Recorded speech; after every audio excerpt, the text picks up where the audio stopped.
What is up, everyone? Welcome to another episode of 10 Minute Poker Tips. I got Kiero here. He is, I guess, a jack of all trades here at the Commerce. He's doing a little bit of everything, but he does run all the media, all the social media kind of stuff. I know that you're a content creator on your own.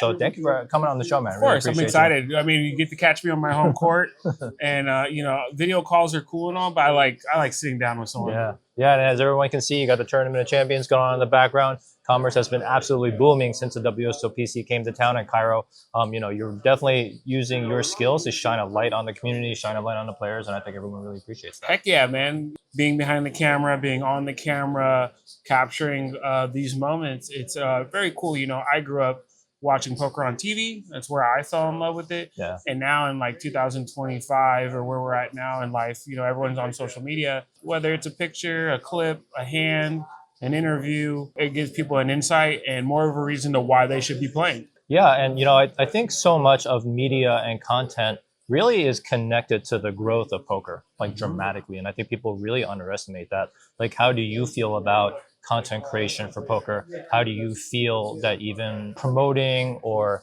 spotlighting specific players who may not get the spotlight all the time, does that attract people to the game, or how do you feel about that? Well, I mean, we always can circle back to the moneymaker boom. Yeah. With it on TV, where everybody started playing and online poker started becoming a thing.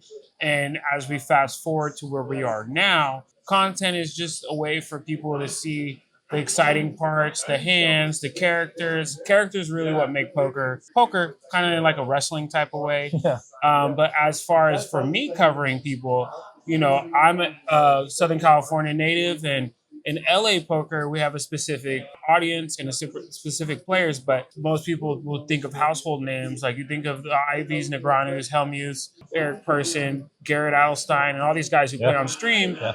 I'm more on the ground level of meeting the Frank the Tanks, the Derek Kwans, the Fausto Valdez, the Andrew Ochinko, Sammy, all these other people I find so interesting. Yeah. Jeremy, Beth Hall, there's just these people I see so often. And, when I first started playing poker, I was just playing. I brought my media skills over to this industry, and I've excelled in being able to build the story of the people behind the scenes, whether it's somebody who might be a celebrity now playing poker or somebody who's a seasoned poker veteran, or, even like Fausto, who's like a coach. Yeah. But he's not like the world-renowned player, but he's special to people within the community. Yeah. So like the other day when I capture him having a funny interaction with a player at the table, it's like stuff like that to me is gold. Yeah. We're not ESPN, but I always say if SportsCenter knew what I did, they would give me a shot. But no, I just love capturing these moments. And, even people like Frank, who is a enthusiastic field reporter and player, and now a Commerce Poker Pro. He's a Commerce Poker the Pro. guy's just so interesting to me, and seeing him run around, and now I'm following him with the camera while he's following other people with the camera. It's kind of like a funny thing. Or even like you, there's a lot of final tables where I'm watching you play, and I'm getting the hands. I'm also getting the table talk. Yeah. As of lately, I'm passionate about playing, but I'm just equally as passionate about content. Yeah. And I feel like both of them are special to me. But when I'm running around now and I'm taking pictures of people and I'm getting feedback and people, I get to see people use it. Yeah. And they're like, oh, I'm going to update my Hendon Mob, or my Instagram got a new default picture or something like that. I don't know, dude. To me, that's like cashing. Yeah. That's what it feels. But that's what it feels like. Right. When I have the hands, or I capture a big hand. Recently, we have live at the Commerce, whether I'm commentating or just on camera. Like we had a heads up where one player is super short and one guy has a massive stack. And I'm like, all right, we got David versus Goliath. And, I'm kind of like that promoter in a sense. I'm trying to build the story up. And so if anyone could do it, you do it. And then the guy in the housewarming event ended up beating the big stack and comes back. And then those are just like really cool sideline or side stories to poker. But now we have everybody vlogging. And, I've watched your vlog growth, try to be friendly and give you some points without being overbearing. And it's never overbearing. I always like to say, hey, try using this app and try putting some captions and, try doing this. And now you went from doing the live or doing the podcast to now doing these segments, which I like watching because you're showcasing the people I enjoy. Poker. Like you just had Elvin and the good luck bump of the podcast. Right. You and Ty are such different personalities that now that you're doing your own thing, It's like you're gonna get to do the things you specifically want to do Yeah. without restriction. So it's good, you Yeah. know. It's interesting that you mentioned ESPN too, because I think back in the heyday of ESPN, World Series of Poker, that type of content, there was so much focus on storytelling, Yeah. right? And I feel like we kind of got away from that now. I mean, I, as a poker player, love watching these like crushers on Poker Go, and I get like 6 hours of strategic content from them, watching Right. them how they play hands. But I don't know how attractive that is to spectators, right? No, it's nap time. Yeah, yeah. I mean, I like golf highlights. I don't Yeah. like watching golf Right. live. It's long. It's even like a baseball game in a sense. So like we're in a day and age where short form media is so fast paced. People's attention spans aren't necessarily built for 6 hours, 5 hours live streams, but there are a core group of people who do watch those. I watch those. I learn a lot. That's how I've gotten better by playing, is by using the stuff I see on stream and trying it myself. But for a majority of people who maybe aren't even into poker or never played, it's not the way they're gonna fall in love with the game. Yeah. You know, seeing that storyline, Yeah. like the Moneymaker story, Right. you know, an accountant who sat it in, and you get the whole dramatics of, Yeah. oh, and he beat Ivy, he beat the best player in the game, and he Yeah. got to the final table, and he had life changing money. It's romantic, it's infectious, and that's how people should be getting it. But now with live streams, you know, we're getting those clips from the final tables. Yeah. And did this guy angle this guy or not? Right, Or look at this crazy bluff. Or wow, what a dream flop. Or, you know, those kind of things, you know, within short form content, Yeah. the first 5 seconds is your hook Yeah. before somebody's going to keep scrolling. Right. So we get a lot of that. And, you know, even with the long form short vlogs, like what you're doing, what I'm doing, BTS of Mhm. working an event even, there's going to be a core group of people small group of people who want to see that. Yeah. But for the most part, people are like, give me the best part of the video. Yeah. Let me decide if I want to watch the whole thing. That's how it should be. But I like how you said the storytelling part for me was what made me fall in love with poker. So Right. I really want to focus on that part Yeah.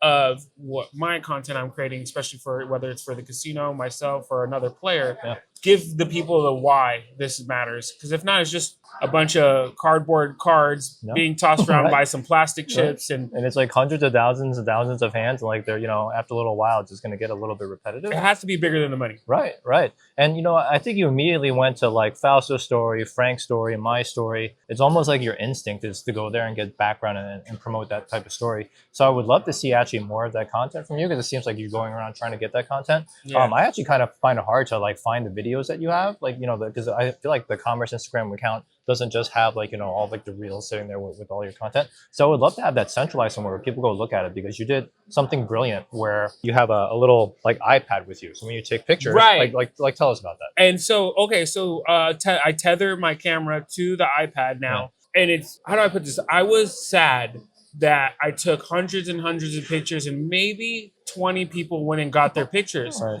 And I was like, man, how do I convince these people that they should go get it? Yeah. And, you know, we have the blog. And it's like, I want people to go to the blog. But having the iPad on me, so in real time, you see the picture I took, and I have to put in it's pre-edited. Yeah. So I have presets on there to kind of give you an idea of what it's going to look like nice. for the Okay. final. Yeah. But now people are seeing the quality image that's behind. Like, oh my God, where do I get this? Right. So now I've seen traffic tremendously Yeah, increase that's to the awesome. blog, Yeah. and people actually value the picture. And you know, even on that iPad, what I'm still developing is I'm able to save the picture, and if you're at the table, I'm like, hey, turn your AirDrop on, Oh yeah. and I can send it to Nice. you there. Yeah. But I'm still developing that because that's time consuming. But I'm like, look, I really value people being excited about the stuff Right. that's made, and I want them to want to have it. Right. So I would- having that tethered, I mean, you see hundreds and Yeah. different people do certain things, but I feel like my skill set is what works, what's effective, and I want to make an impact, not just do something to say I do it. Yeah. And that's always been my motto, whether it's for my DJ career or where I'm at now. Does it make an impact? And does that impact translate into people enjoying it? Yeah. If I can knock those two things out, I feel like my purpose of why I'm here is effective.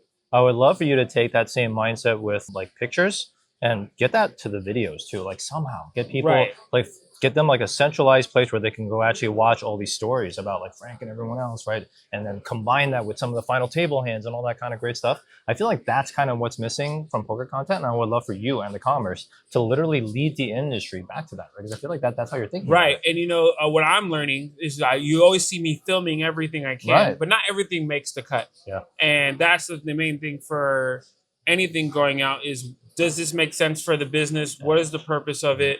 And I'm in the middle of creative and business, trying to find the middle ground of stuff going out.